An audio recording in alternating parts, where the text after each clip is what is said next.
ABC Listen. Podcasts, radio, news, music and more. Nearly 2 years ago, Erin Patterson served her relatives a beef Wellington, laced with death cap mushrooms for lunch. Now she's on trial for murder. We've come to the regional town of Morwell in Victoria and built a makeshift studio near the courthouse to make sure you get all the details as soon as possible. We don't want you to miss a second of what's sure to be one of the most famous cases in Australian history. Hear a new episode every day on our podcast, Mushroom Case Daily. Follow us on the ABC Listen app.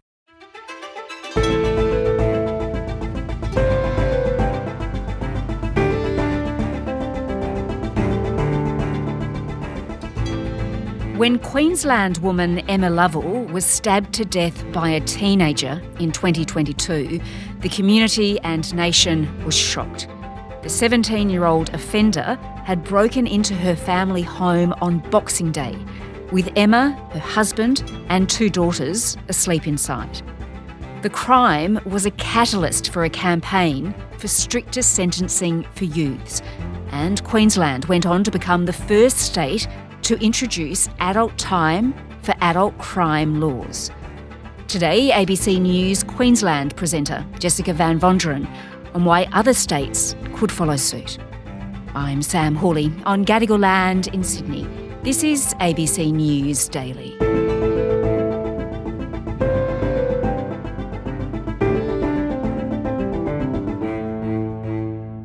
Jessica, youth crime, it really has dominated the headlines in Queensland for the last couple of years, and that might have passed some people by if you're not in that state. So why is that? Yes, it has been an absolutely potent issue here in Queensland, particularly, probably actually, in fact, as far back as 2020, the opposition was trying to fight an election at that point on youth crime. But youth crime in the last election just gone in 2024 was absolutely, as well as cost of living, the number one issue. The youth crime crisis keeps getting worse under Labor. If government changes by the end of the year, the Making Queensland Safer laws will be laws. And look, that was fuelled by some really tragic and high-profile cases that occurred in Queensland. In 2021, there was a young Queensland couple out walking, Matthew Field and Catherine Ledbetter. They got hit by a car driven by a drunken youth in a stolen car. They died along with their unborn baby. And then in 2022, a woman by the name of Emma Lovell, a 41-year-old woman, she confronted a couple of teenage boys who had broken into her home on Boxing Day, and she was fatally stabbed. While fleeing outside the house, he stabbed Emma Lovell in the chest and her husband in the back. The 41-year-old mother could not be saved. And then just last year, a grandmother, Vilene White, also allegedly fatally stabbed while grocery shopping. Oh, gosh. The alleged offender, 16 years old at the time, this happening during an alleged carjacking. It's here in an underground car park that Vilene White was stabbed and killed. A 16-year-old was charged overnight with murdering the Ipswich grandmother before allegedly fleeing with her car. So sort of the culmination of these really high-profile and really sad cases really crystallised and galvanised this view in Queensland that we had a really big problem that the community increasingly wanted to be dealt with. Yeah, they were terrible crimes. And this was all sort of happening in the lead up to a state election, and it was putting the Labor government at the time under great pressure, wasn't it? Under enormous pressure. People were marching in the streets on Parliament House, victims of crime in particular, demanding tougher action. Change the laws. Increase minimum sentencing. And so what we saw was the former Premier Anastasia Palaszczuk did come out with various crackdowns, including increasing prison sentences for car thieves, tougher sentences for boasting about crimes on social media, and reintroducing a breach of bail as an offence, along with things like building 2 new youth detention centres. The opposition leader, David Crisafulli at the time, he would hold press conference after press conference with a victim of crime to highlight that particular person's plight. 5 months ago, I sat at Victor's kitchen table and made him a promise that the loss of Violin wouldn't be in vain. Today, it was great to be able to return to let him know about our plan for adult crime, adult time. People might have heard of adult crime, adult time. This was the policy that the LNP was promoting during their campaign, and as we know, ultimately they did win that election. What history will show is that tonight was the turning corner of the youth crime crisis. And by Christmas, adult crime, adult time will be law. Yeah, all right. So, Jess, let's come back to that adult crime, adult time slogan, if you like, in a moment.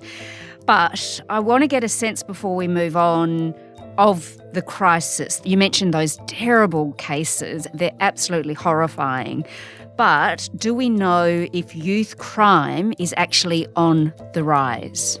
It is a complicated question, Sam. What's that expression? Lies, damned lies and statistics. Yes. There are lots of figures that get published, and nationally, the Australian Bureau of Statistics tells us that there's been a decrease of young offenders aged between 10 and 17 years of age from last financial year to the year before, also reporting a decrease in Queensland specifically of 3% in that time. But look, it sort of, in some ways, it depends who you ask. Certainly, if you read a press release from the current Liberal National Party, it will tell you that there has been an increase in things like robbery and stolen cars over the last decade. You know, this is the thing too. Do you compare right now to 10 years ago? Do you compare right now to last year? You know, an increase in numbers might not necessarily mean an increased number of offenders. It might just be because of this real surge in policing that has been happening lately. All right, well, Jess, let's go back then to the politics of it and this adult crime, adult time concept. The Queensland Premier, David Crisafulli, of course, won the state election late last year, and the government has since implemented these tough new laws. So just explain them for me. Yes, and he promised to do them within his first 100 days in office, which is what he did. So as the title suggests, this is a policy that treats juvenile offenders who commit certain serious crimes as adults when they come before the criminal justice system. So if a child at the age of 10 committed a murder, that would mean life in prison, because that is the penalty if you're an adult. So in Queensland, life in prison means a minimum prison time of 20 years before you are eligible for parole. So that started off with a list of 13 offences.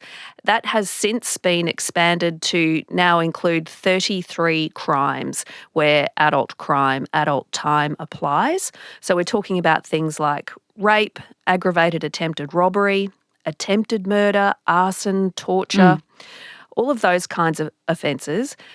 They've also removed the principle of detention as a last resort. And also written in the legislation is basically that the rights of victims now need to take priority over the rights of young offenders. So the courts have to make the impact on the victim the priority in their considerations when they're handing out sentences. We want youth criminals to understand that the days of their rights being greater than the rights of the victim are a thing of the past. The other big change, I guess, is something called Jack's Law, which allows police officers to randomly search people with metal detectors without needing a warrant. It's named after Jack Beasley, a 17-year-old boy who was killed on a night out on the Gold Coast. This started off as just a trial in places like train stations and safe night precincts. But there is, as we speak, legislation currently before the Parliament to extend that to all public places.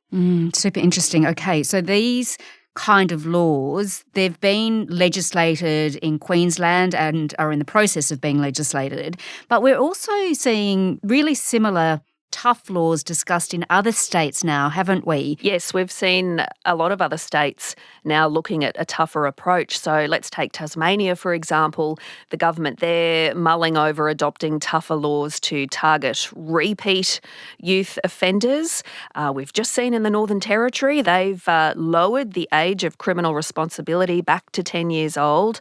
In New South Wales last year, the Minns government announced some new youth crime laws making it harder for some young people to get bail after jailable offences. And then we've also got several jurisdictions, as I mentioned earlier, this posting and boasting situation where they're posting about it and boasting about it on their social media feeds. So making that also an offence and increasing the amount of jail time for that as well.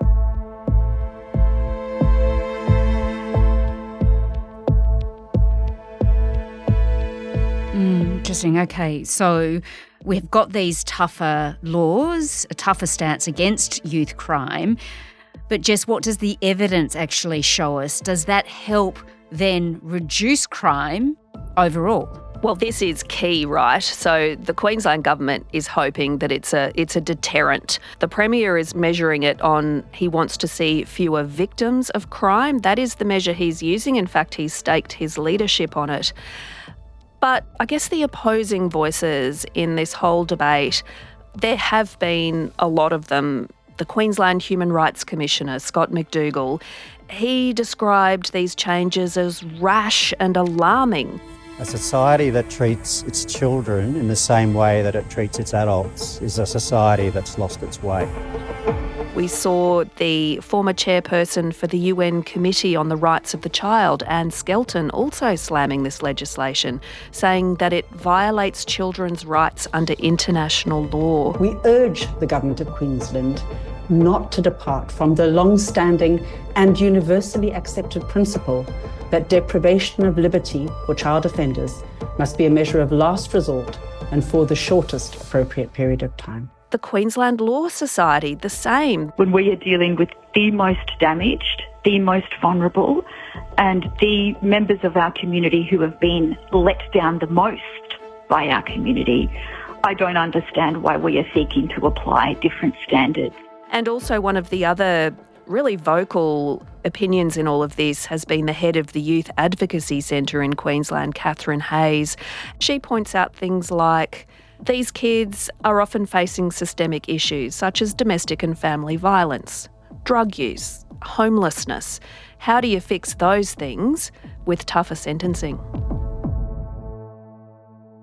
Yeah, all right. Well, Jess, there really does seem to be a line here between the excessive detention of children, many of whom are really vulnerable kids, and also, on the other side, community safety. It's incredibly difficult. Very complicated, very fraught question. And, you know, there's a lot of talk about prevention, intervention. These are longer-term solutions. And I guess adult crime, adult time is an easy kind of headline. Things like these longer-term programs, which, to be fair, there is also millions of dollars being injected into those. The Crisafulli government here in Queensland, they say we are trying to do both, put in the tough laws, but also more support for communities, you know, things like a 12-month post-release plan for any child that leaves youth detention to help them reintegrate into the community, to try to make sure that they don't offend again. So it really is a crucial balancing act. And I guess these tough new crackdowns, they're just new, right? They're just coming into effect. They've been in place for a few months.